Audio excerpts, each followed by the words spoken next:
Hi, this is Pastor Page. You're listening to TV Confidential. Ed Robertson welcoming you back to TV Confidential, radio talk show about television. Very happy to welcome back Harry Castleman and Walter J. Podrazik. Harry? Can I say Podrazik, like Edgar Allan Poe? Podrazik. Podrazik. Yeah. Okay. Okay. Podrazik. Podrazik. It'll become second nature by the time we have this conversation. Walter J. Podrazik. Harry has spent more than 40 years working as an attorney with specialties that include intellectual property law. He's also worked as a media producer and consultant for many political organizations. Wally is a communications consultant who loves making media work. CNN included Wally as one of its on-screen historians for its acclaimed series Decades. He has also taught courses on future television and television history at the University of Illinois at Chicago, and he serves as television curator for the Museum of Broadcast Communications in Chicago. Harry and Wally have collaborated on 8 books on popular culture, 8 books, one of which Watching TV, American Television Season by Season, was recently updated and re-released as a 4th edition. I have said this before, I will say this again. Watching TV is not only one of the best, most engaging, and most informative books on American television you will ever find. It is one of the reasons that inspired me to do what I do, or do what I've tried to do over the last 25 years, including hosting this radio program. We'll tell you more about Watching TV in just a second. Harry and Wally, welcome back to our program. Good to be back, and thank you for the kind words. Likewise. There are many ways we can start this conversation. What I'd like to start with is, before we formally recorded, I was telling you that I started by reading the last chapter of the 8th of the current edition of Watching TV, which is where you kind of bring everybody back up to speed. And this is a cliche, but it's true. As you walk readers through the various changes in the medium of television over the past near 100 years, the more things change, the more things stay the same, in the sense that networks or a big conglomerate wants to control content, while viewers, consumers, want choice over the content we watch. What do you think? Wally first, then Harry. Viewers also don't want to pay much, if anything, for the content. That was the initial lure of the most recent entry into the 3-ring circus, streaming. But of course, that has become more costly than the supposedly, I'm just sneaking in and grabbing something. Escaping commercials was one of the draws when cable was coming out. And initially, even TV itself was cheaper than going to the movies. That is, you were sitting there in your own living room and there was all this entertainment coming onto your screen. And so, the business interest behind all of that said, that's nice, we need to make money. And more important, we need to pay for all this content.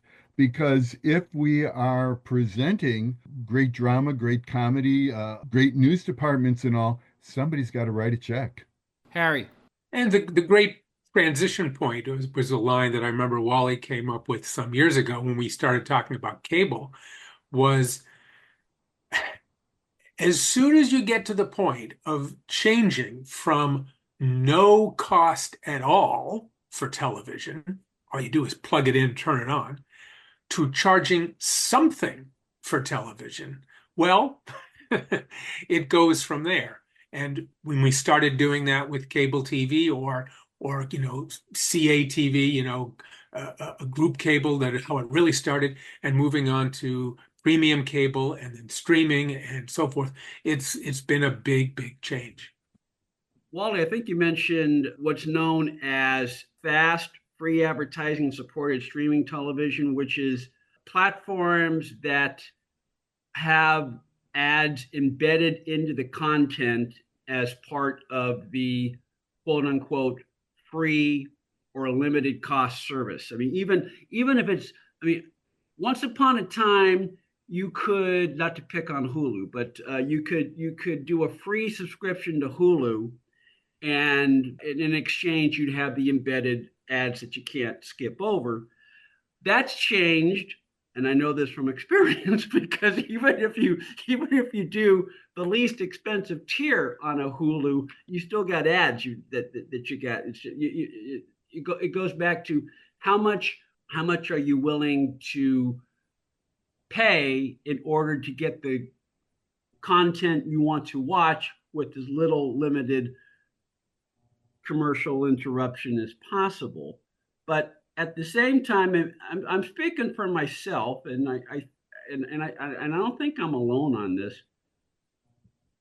I personally don't mind having some commercial interruption in a television show that I watch because that's how I grew up. But I realize and it's a fair deal. It's a fair deal too. Yeah, I mean, exactly. But I realize for my nieces and nephews and people people in their 20s and 30s who grew up with a totally different platform, they're not as accepting or forgiving of commercial interruptions as older viewers are. Well, it will totally depend on how much they want to watch a particular offering. And then they'll make the appropriate adjustments. I think, Harry, you were telling me about your brother signing up for a streaming service because that was the only way to see a particular football game. that's correct. And so therefore, okay, I don't want to do this. I hate doing this. I just did it because that's the content I want. And of course, to prove this was Peacock that was showing an NFL playoff game last year. And to prove that it works, I was fascinated to hear from my brother a few weeks later. I said, "So did you wind up canceling it once the game was over?" He said, "No, we started watching some programs on it. It's not bad. I kind of enjoy it." There you go. And, that's what they wanted. and as someone who teaches history of television at University of Illinois in Chicago, I actually smile at your point about the more things change, the more they stay the same. Because in trying to explain 1950s television, all I have to do is point to the streaming services and say, that's what it was. You couldn't get around it. There was no pre-recording. There was no fast forward. If there was a commercial, you had to sit through it.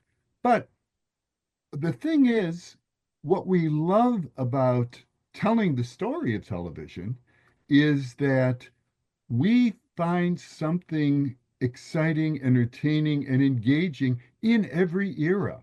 And that's why we're so pleased at the era that we're in. Because if ever there was an era that allowed you, well, to catch just about anything out there in one way, shape, or form, because so much of past history is streaming, so much of new stuff, of course, is there, and there's a heck of a lot of stuff that isn't there, despite the cliche, oh, it's all on the internet. No, it isn't. Not even close. But at least you do have far more options than our grandparents would have faced back in the early days of TV. Harry Castleman and Walter J. Podrazik. Getting there. Walter J. Podrazik. Podrazik. Okay. Okay. Walter J. Podrazik are the co-authors of Watching TV, American Television Season by Season, a sweeping look at the history of television over the past century, and a book that tells you where television as we know it today came from and how that story continues to unfold. Watching TV combines an engaging narrative text, key dates, the fall primetime schedule grid for every year and every decade of television from the very beginning to the present, more than 100 photographs, whole lot more. Watching TV has been updated and re-released as a fourth edition through Syracuse University Press. It is available wherever books are sold, as well as press.syr.edu, amazon.com, where books are sold online. Stay with us, folks. We'll be right back. This portion of TV Confidential is brought to us by our friends at Front Porch Realty, the community of realtors in the Northern Bay Area of California that is committed to finding the solution that is best for their clients. Whether you're a first-time home buyer or looking to sell or lease your property in Northern California, call Karen Strain at 415-886-7411 or visit frontporchrealtygroup.com for more information on how they can help you. One more item. If you're starting a company, particularly one that is in an emerging market, you know that averting any sort of legal dispute is crucial to your business plan. Our friends at Tectonic Law offer an array of services that can help you avoid and preempt future litigation while also developing and protecting your intellectual property and intangible assets. Tectonic Law serves the needs of a host of emerging industries throughout California and beyond, including industrial designers, beverage makers, artists, farmers, retail stores, health practitioners, wellness experts, cosmetics manufacturers, nonprofit organizations, innovators in sustainable practices, and libraries. Go to tectoniclaw.com to learn more about how Tectonic Law can help your business thrive. tectoniclaw.com. Rock solid representation for groundbreaking industries. Hey friend, I hope you know this is Pat Boone, and you and I are enjoying TV Confidential with my buddy Ed.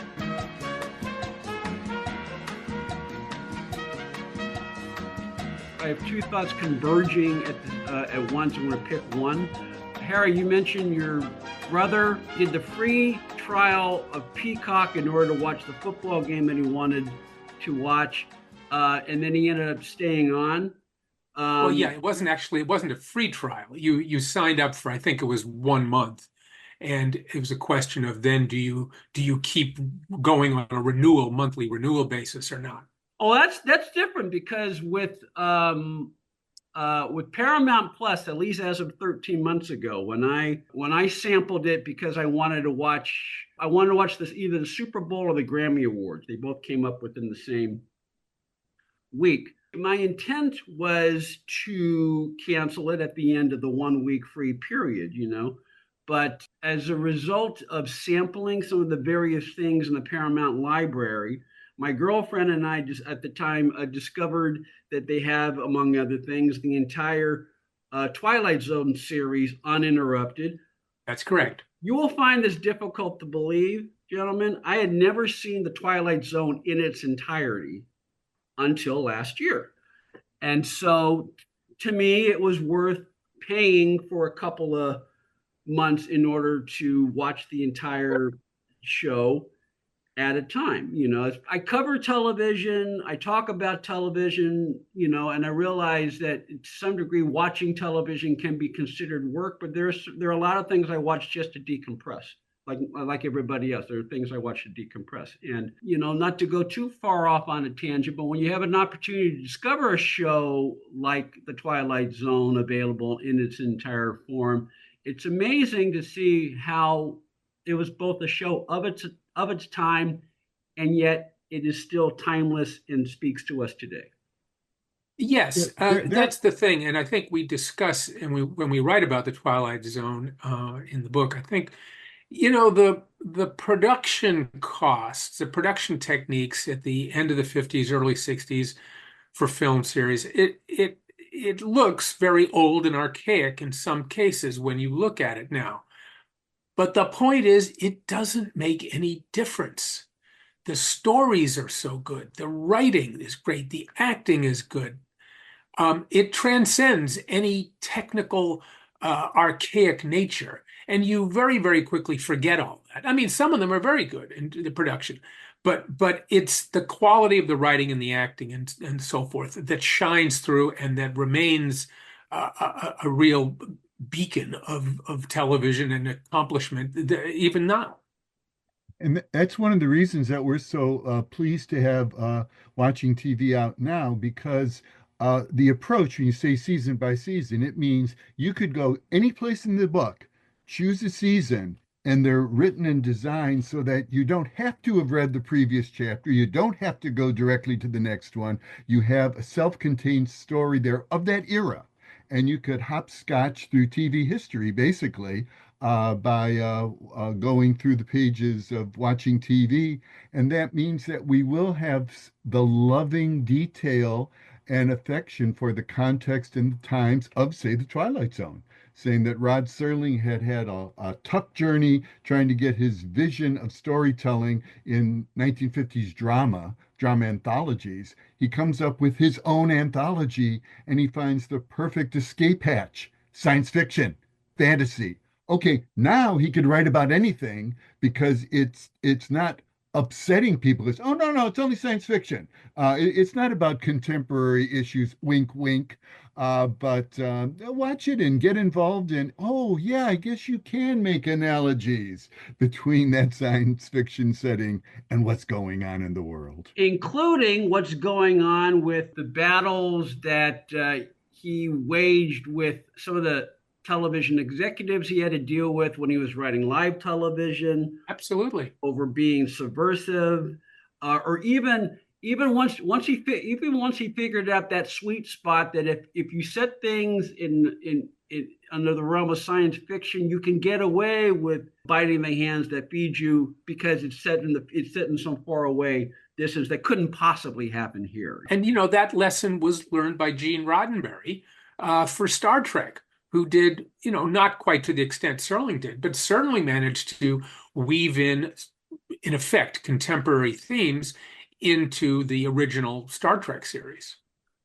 And before I forget, one of the great things about what you guys do with watching TV, besides tell the story of each season, not only the shows that premiered that year, but how the shows that premiered that year often reflected changes in taste, changes in time, the evolution of the media.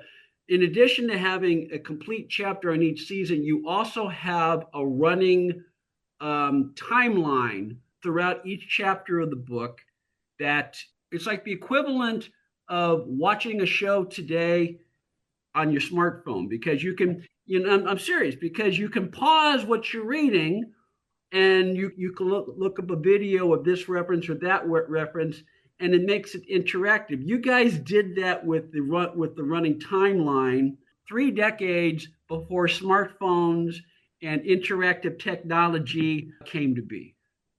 And we were particularly pleased that helps us answer actually the first question someone has to us normally, which is, how can you write about television? There's so much out there. But those extra timelines allow us to do that. You have the core narrative in each chapter, and then you have what we dub the date boxes, which tell you also what's going on. So doggone it all, we're going to sneak it all in there. Right. And you should see us go counting every inch, every line. I got to get 2 more dates in there. Okay, let me trim a line here, a line here. Okay, there's room for 1. Let me work on the text for the rest. And that lets us get that fuller picture of what it's like to watch television now and then. Yeah, what we like to think of these chapters is that in some ways the chapters are little essays that are, self-contained to some extent. Like Wally said, you can pick it up and read that whatever section you want. In doing that, of course, there was a lot of things that just didn't seem to fit into the narrative we were writing for a particular chapter, but yet there's stuff that we feel just had to get mentioned. And so this was a creation of necessity, where we said, well, we can't possibly have a chapter that doesn't at least mention such and such. I don't know, the last episode of Howdy Doody. And so we had these date boxes, as we call them, as in effect an escape valve for ourselves to be able to get in yet more information.